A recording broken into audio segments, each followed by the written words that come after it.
يشوش راسي وهاجس اليوم طربان في محفل اللي له مقام المعالي.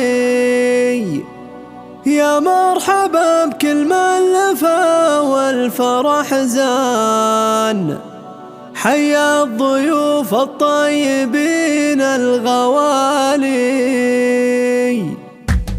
يشوش راسي وهاجس اليوم طربان في محفل اللي له مقام المعالي. يا مرحبا بكل من لفى والفرح زان، حيا الضيوف الطيبين الغوالي. يا مرحبا ترحيب للجود عنوان في محفل الحطاب، ترحيب غالي في ملكة محمد له سوق الألحان.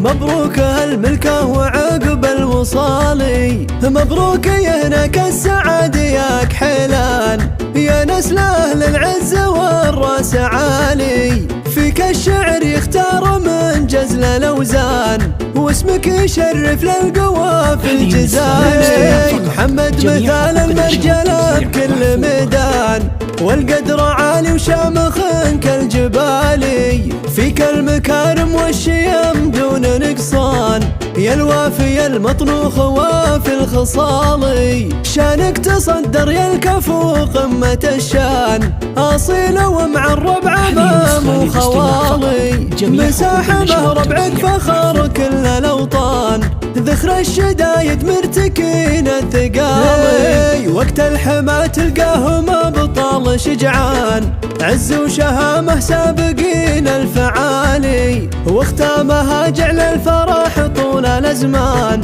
وجعل السعادة دايما تدوم فالي. يشوش راسي وهاجس اليوم طربان في محفل اللي له مقام المعالي. يا مرحبا بكل من لفى والفرح زان، حيا الضيوف الطيبين الغوالي. يا مرحبا ترحيب للجود عنوان في محفل الحطاب، ترحيب غالي في ملكة محمد له سوق الألحان. مبروك هالملكة وعقب الوصالي، مبروك يا هناك السعد يا كحيلان، يا نسل أهل العزة والراس عالي. فيك الشعر يختار من جزل الأوزان، واسمك يشرف للقوى في الجزائر. محمد مثال المرجلة بكل ميدان، والقدر عالي وشامخ كالجبالي. فيك المكارم والشيم دون نقصان،